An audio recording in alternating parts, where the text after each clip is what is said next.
and begin to look longingly at the resources that are found in the places that we care about, whether it's minerals in the Arctic, resources in the Congo, or fish in the Coral Triangle. And the world, left to its own devices, even begins to go to war and to fight over these places on the maps and the secrets and the resources they hold for our short-term gain. We have within this room tonight partners in the NGO community, in the government, and elsewhere, heads of state around the world who are learning to look at maps differently, who see in these places the key to our future, the key to our children's future, and see when they look at maps a legacy that is our responsibility to cherish and to protect. I ask you to join with me and WWF and all of our partners to make sure that we don't look at these places in terms of their short-term gain, but in terms, the fundamental terms and value that they hold to our future. President Obama appeals to our better natures to think about the world and to think about a different future. Let us think about these places and sustaining them and the value that they hold for us over the very long term. Thank you very much.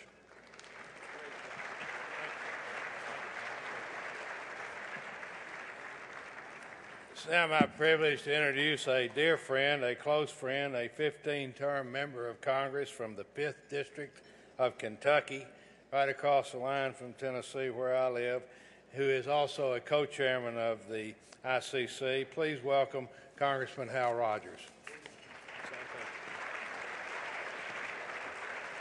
John, thank you very much for the kind introduction. Cynthia and I are thrilled to be here with you, and we thank each one of you for being here and being a part of this wonderful organization. It's my pleasure to introduce to you John Harris, Chairman and CEO of Nestle Waters.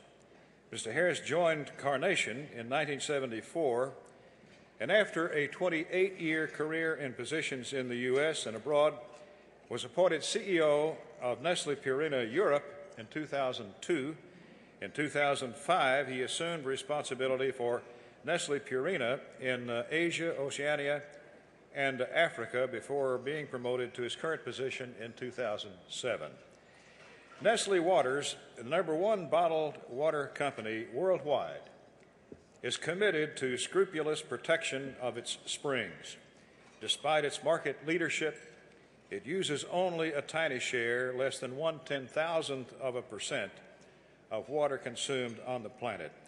Nestle Waters is further committed to limiting the environmental impact of its packaging and operations. Nestle Waters supports the Nature Conservancy and is a member of the Climate Group's Together campaign, dedicated to building public-private partnerships to find solutions to climate change. Join me as we welcome Mr. John Harris.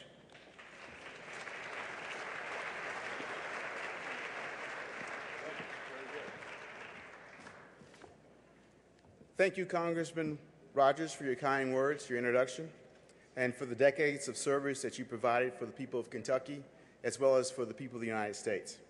I also like to recognize tonight the distinguished members of Congress, as well as those being honored tonight, as well as our host, David Barron, for putting on this great event.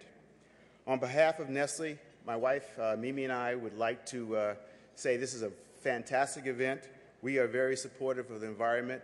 You heard the speech beforehand of all the other presenters. Nestle has been committed in terms of sustainability, and that's a big part of what we do as a company.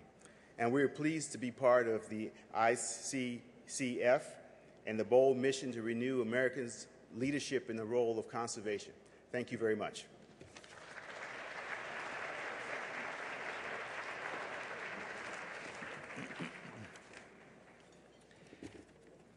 Ladies and gentlemen, please join me in welcoming Peter Seligmann, co-founder, chairman, and CEO of Conservation International. Under its leadership and his leadership, Conservation International has grown from a handful of committed individuals to one of the world's foremost conservation organizations. Known for partnering with businesses, governments, NGOs, and indigenous communities, Conservation International has become an international conservation leader, working in more than 45 countries on 4 continents. On the screens, we are showing a short video narrated by Harrison Ford, which introduces a people coming together to protect Earth, a movement that Conservation International calls Team Earth.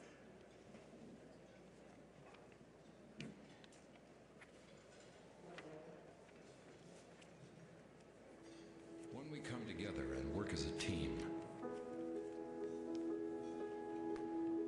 we can achieve the seemingly impossible.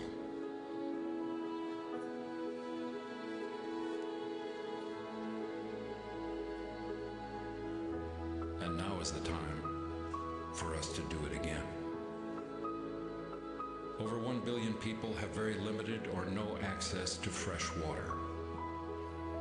A new species goes extinct every 20 minutes.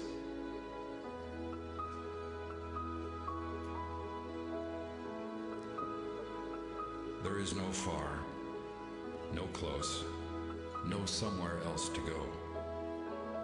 What's lost there is felt here.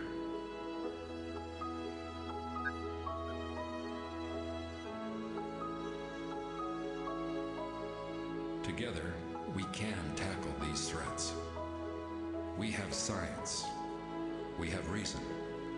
We have partners with no borders. We're a team.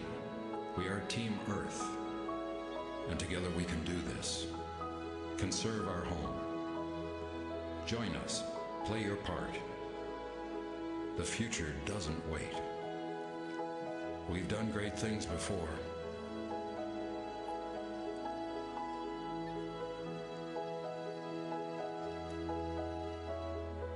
Now let's do it once more. Are you in?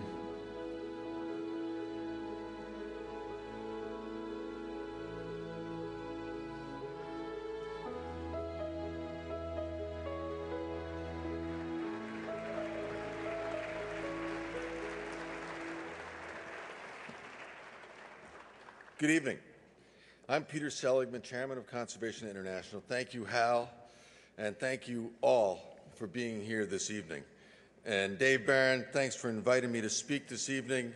Congratulations to you, but also congratulations to all of your partners who have made such important accomplishments with the International Conservation Caucus Foundation.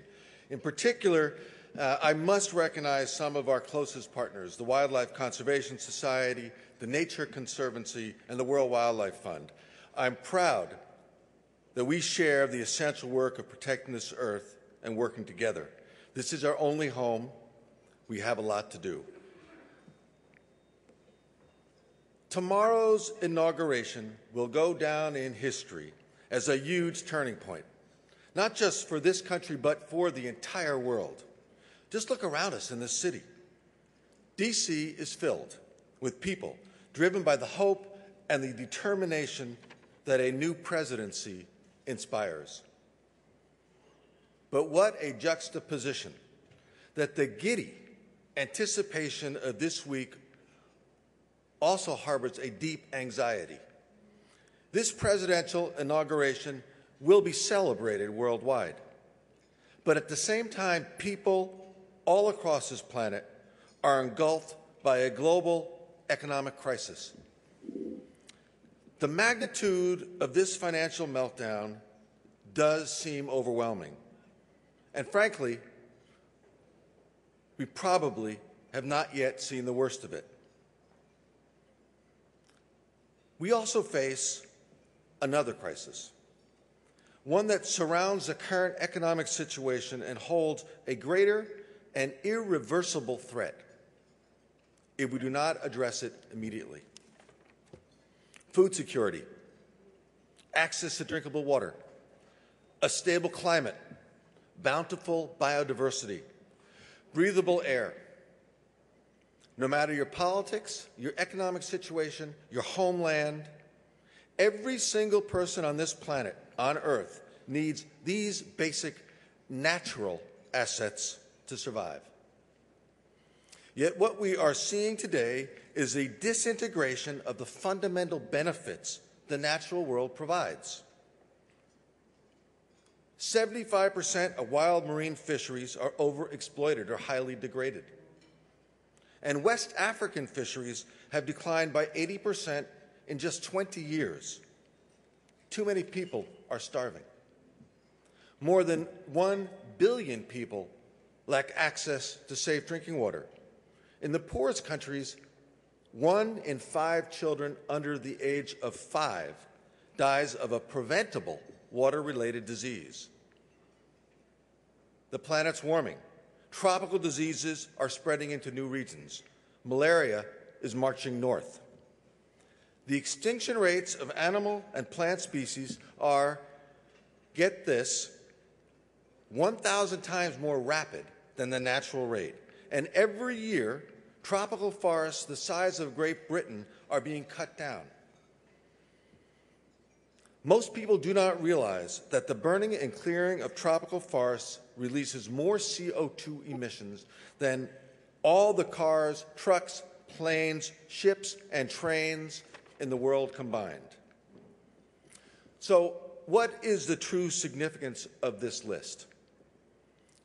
Nature provides the food we eat. Nature ensures clean, drinkable water.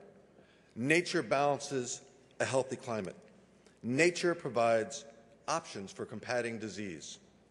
Simply put, we must make the conservation of nature a core principle of development. Development, the common agenda of nations or humanity, is in for a very rough ride. All of us here must believe that this task is achievable. In fact, we have solid examples of how it can be done. In Indonesia, Madagascar, Mexico, Botswana, other countries, targeted initiatives are proving that infrastructure and entire national economies can be created, if not around environmental concerns, at least in concert with them. Now, apply that lesson to the largest nations like China, Brazil, and the United States of America.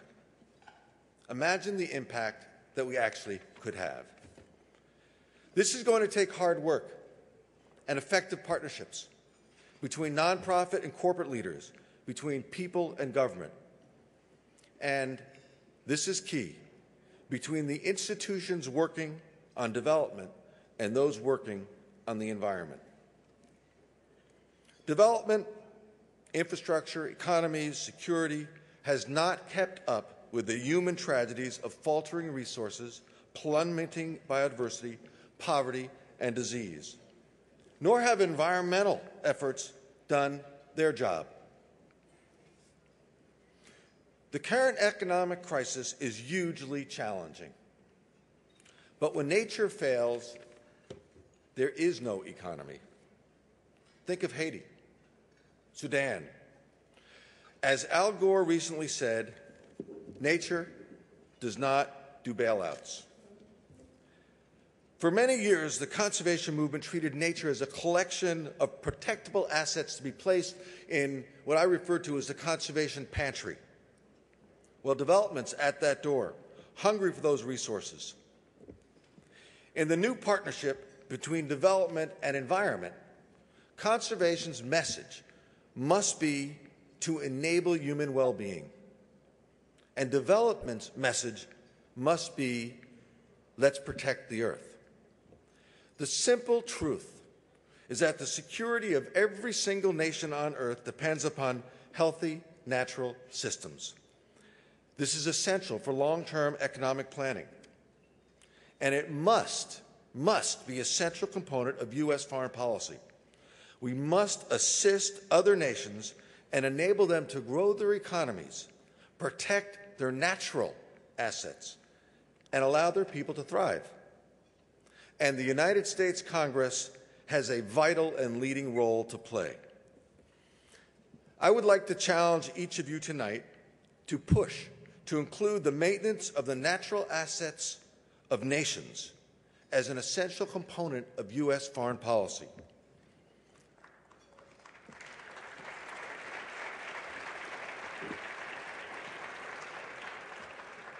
In this regard, the next treaty on climate change must create incentives for nations to protect their forests and all the carbon and health benefits that they contain.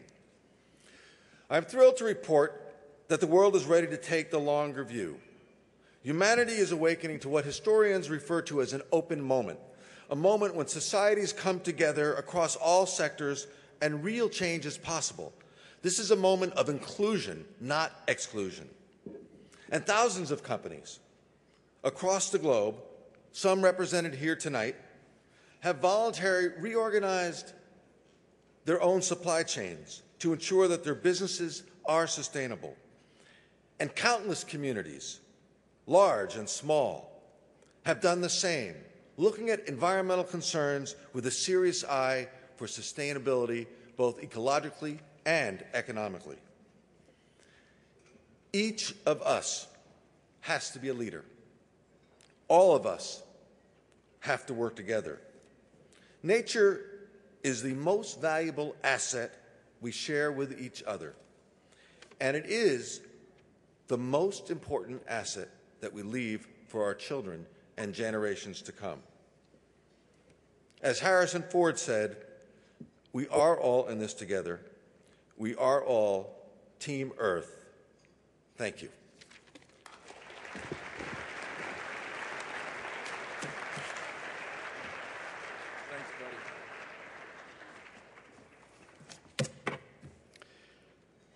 I'm glad to be part of Pete's Team Earth.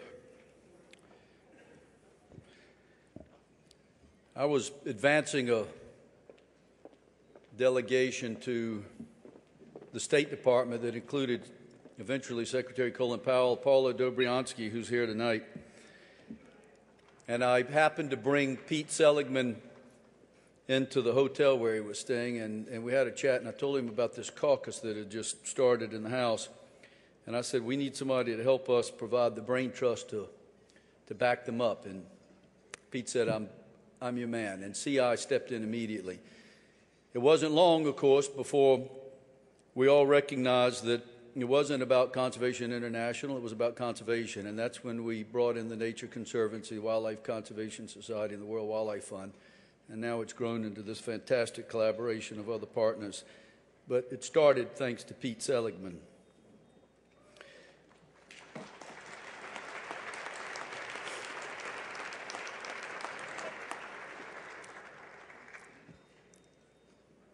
We had a great base in the House because we already started with a lot of friends who'd been on missions together and had a powerful bipartisan commitment.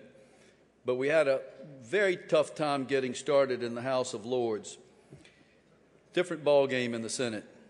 But we found one tenacious conservative from Kansas who had been on a Nature Conservancy mission to Brazil, if I'm not mistaken, Latin America, I know. And he saw the picture of sustainable utilization.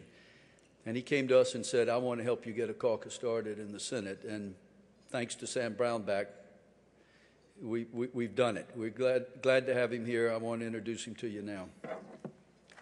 Thanks, Dave. Thanks, Dave. And I want to recognize Dave Barron. I think everybody here knows him, but I don't think we've recognized he's the glue that pulls all this together and gets it done. And Dave, thank you for getting this going and moving forward. And he just told me off stage, traffic is so bad they're going to wheel cots in here, and so you can just stay the night if you would like to. No extra cost. Well, I guess maybe there is a little extra for the donation for doing that. This is a great group, and we've got a great award to present now to the chairman of the board of Dupont, Chad Holliday, and it's a business recognition. It's a recognition of what he has done in leading Dupont, but it's also a recognition of what Dupont has done in leading business on conservation and for global climate change and care. Since its founding in 1802, the Dupont Company has been at the forefront of scientific research and new sustainable methods, leading the world in corporate environmental policy and practices. DuPont's been recognized by Business Week and the Climate Group as the world's top green leader, and as a founding member of the World Business Council for Sustainable Development. DuPont is currently engaged in the U.S. Climate Action Partnership and Global Roundtable on Climate Change, just to name a few. Tonight's recipient of the award, the ICCF Conservation Leadership in Business Award, is Mr. Chad Holliday. He started with DuPont shortly after graduating from the University of Tennessee. In 1970, he rose to the CEO of the company in 1998 and chairman of the board in 1999. Mr. Holliday's worked in various positions throughout the company. In addition to his work at DuPont, Mr. Holliday has served as the chairman of the Business Roundtable Task Force for the Environment, Technology, and Economy. He's also past chairman of the World Business Council for Sustainable Development. And recently, he co-authored a book titled Walking the Talk, a book considered by many in the business world to be one of the most important texts on sustainable development and corporate responsibility. Ladies and gentlemen, DuPont Corporation is walking the talk, and that's why they are receiving tonight the ICCF Conservation Leadership in Business Award. Please join me in recognizing and congratulating Mr. Chad Holliday.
Sam, thank you very much.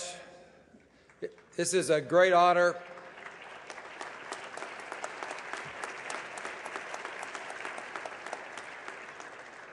On behalf of my 60,000 colleagues at DuPont that do all the real work, Ed Woolard, a chief executive officer of our company that 20 years ago set us on a different path around harmony with the environment. At the time, it wasn't very popular. And Bill Riley, who's the head of our Environmental Policy Committee of our Board of Directors, who constantly encouraged us and always challenged us to think bigger and better. Bill's with us tonight. Thank you so much for your support, Bill.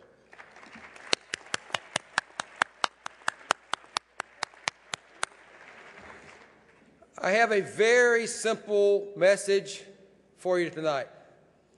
We all know we are facing an economic dilemma in the world that's so different and so difficult, we haven't invented the word to describe it yet. Undoubtedly, some people will take Road 1. I'm going to suggest Road 2 to solve it. Road 1 says we take another subprime loan on Nature's Bank and stop some of the great work we've seen here tonight and delay some future work we know is possible.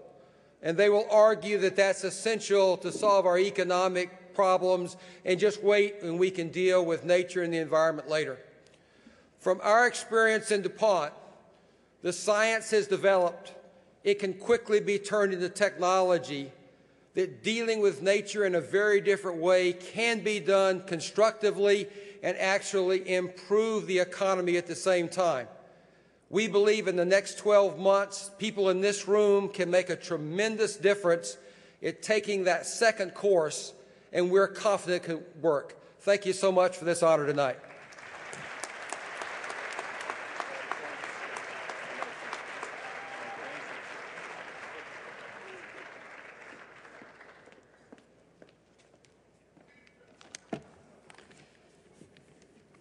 It's with great pride that I present the next award to a conservationist that all of us can envy because of her extraordinary and selfless deeds. It's my privilege to present the ICCF Lifetime Achievement Award to my dear friend Maggie Bryant. Maggie is an investor who believes that the corporate sector has a responsibility to integrate good conservation practices into daily business decisions, such as land use.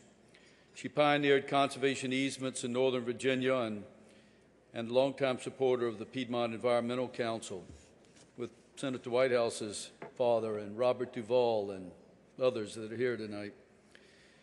She set an example for neighbors by committing 17,000 acres to be managed for wildlife and wetlands conservation on her property called Terra, and she owns over 100,000 acres under conservation management in the Paraguayan Pantanal. Maggie has dedicated her life to leadership roles in private conservation. She is the former chair of the National Fish and Wildlife Foundation and has been on the board of the Wild Foundation for 20 years, and she founded the Dinder Foundation and is a board member of the Kasama Foundation. She's traveled all over the world for 30 years and developed projects for tourism in KwaZulu-Natal. The Zulus call her Tumanela, she who shows the way. Maggie is a proponent of ecotourism because economic and ecological impacts can be achieved simultaneously. She's been recognized for many of her conservation efforts all over the world. Miss Maggie, as some of us call her, is currently engaged in the interactive Miss Maggie Earth's Adventures project, promoting the concept of one-worldmanship and environmental wellness for young people on the internet. Please see the Miss Maggie brochures at your places and take them home for your children. Over 25,000 teachers in the country use them as learning aids. Maggie has never sought the spotlight and, in fact, shuns it, preferring to let her actions speak for herself. True to form, she is not here tonight. But I had dinner with Maggie last night with our board member, Lindsay Thomas, who's here, and I told Maggie we were blessed with a tremendous turnout. I was just scared the Perini Ranch victuals might not last, and so Maggie sent 200 ham biscuits, which I thought might be the only thing the staff could have to eat. In her absence, Vance Martin, president of the Wild Foundation, is here to accept her award.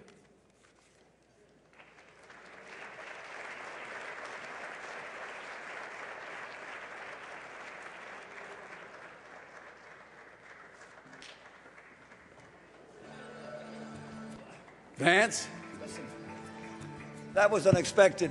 I'll just say hi from Maggie and say thank you, David. And as many of you know, Maggie had a heart episode about 3 months ago. That didn't deter her from just spending 3 weeks with me in Botswana and South Africa. And I said, Maggie, are you going to come to the banquet? And she said, well, I'm going to have jet lag. Getting a little bit older, and I've got to get over it. I said, Maggie, they're going to give you an award. And she said, then I'm really not going to be there. So she gave one message, and she said, thank everybody for doing what they're doing. So, David, thank you. Thanks, Vance. Okay. Can you take this to Miss Maggie? I'm very happy now to introduce our newest co-chairman of the International Conservation Caucus in the United States Senate. We're very excited to have Sheldon Whitehouse as part of that team now.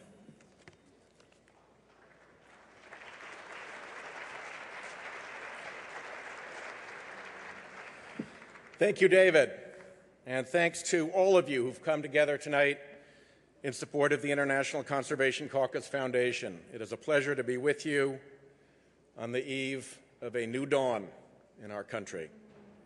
The new president we inaugurate tomorrow brings with him the hopes of millions here and around the globe that America will lead the world to protect our natural resources